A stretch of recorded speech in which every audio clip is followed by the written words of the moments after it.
Hey, this is OXDF. There's some new Hack the Box coding challenges out, and they went to retired. They were part of the business CTF in May, and now they're available to play on Hack the Box for VIP subscribers. So I wanted to give them a try. I was going to try one of the harder ones, but they're not spawning for me at the moment, so I'm going for threat index. Let's go ahead and take a look.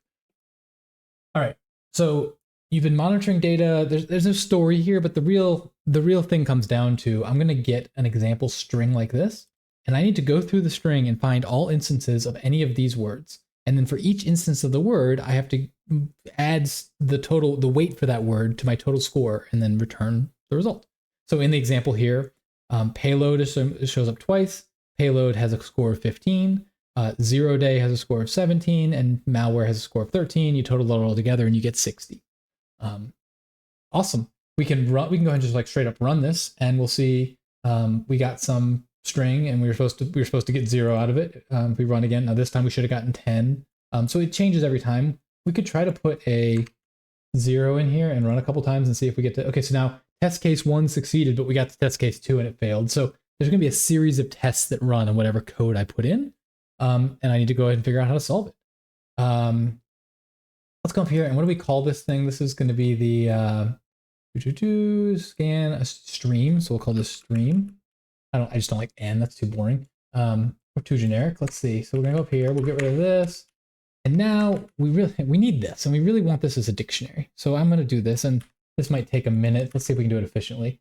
If we take this and Control F for you and replace with colon 18 times, that's good. I like that. No, I can't get rid of this. Is there a way to do that? Let's maybe go zooming. No, that doesn't work. Okay. So we're just gonna be stuck with that. Okay. We're gonna be stuck with that for now. Can we shrink this? Yeah, let's do that. So we don't need you anymore. All right. So we're gonna call these weights is equal to that, or no, we'll call these keywords. Keywords is equal to that. Now I'm gonna come down here. Let's test this ID a little bit. Yeah, I can tab in. That's nice. I'm gonna have to come here and put not a period, a comma after each of these. That's not gonna actually be too bad. All right, that cleanup was not too bad. So now I've got that there, and I've got the keywords. Now what we're gonna do is we're gonna loop over the keywords. So we're gonna say, we'll say like score is equal to 0. We'll say for word comma weight in keywords.items. Items is going to return a set for each item in the dictionary. It's going to return a tuple that is the word and then the key and the value. And so in this case, by putting 2 things in the for loop, the key will get saved as word and the value will get saved as weight, which is exactly what we want. Now, what we can do for each one, we want to do stream.count word. How many times does word show up in the stream? We're going to multiply that by the weight, and we are going to score plus equals that. And so now down here, we should be able to just do score, if I can type it. And I think that's it. We'll give it a run.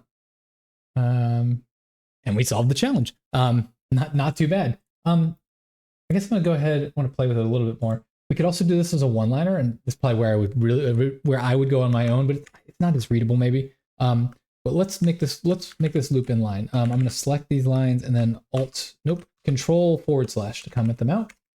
All right, so we're gonna do a list comprehension, and by that we're gonna be, I'm just gonna say like x, y, because I don't know what that, for, and we'll do the same thing we did before, word comma weight. This is just a placeholder, ignore x, y for now, in keywords.items. Okay, so we have our same kind of loop going on here, except for now, what do we want for our value? So for each item, this is gonna make, I'm gonna make it simple for a second and make this a list.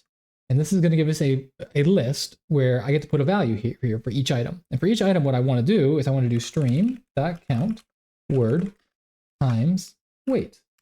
And boom, that'll give me a list of the score for each word. And then all I need to do up here is come up here and say score is equal to sum of that. And this should work just fine, I think. Yep, cool.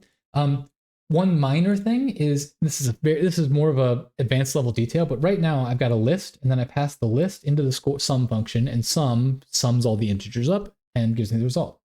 One thing I can do instead of a list, if I do this like this, this thing is now a generator. And I've talked about this a little bit before in videos, but in Python, a generator is kind of like a list, but it doesn't actually calculate the values until they're needed. So, and you only get one time through the loop. But some can take a generator, can take any iterable, which includes lists and generators. And so by having it like this, now it's a little bit more memory efficient, and I save 2 characters, which is fine. But it'll work just fine and give the same results. So awesome. Quick one. That was fun. As some of these other ones get fixed and become available to spawn, I'll probably make a few more videos on these. So talk to you then. Bye.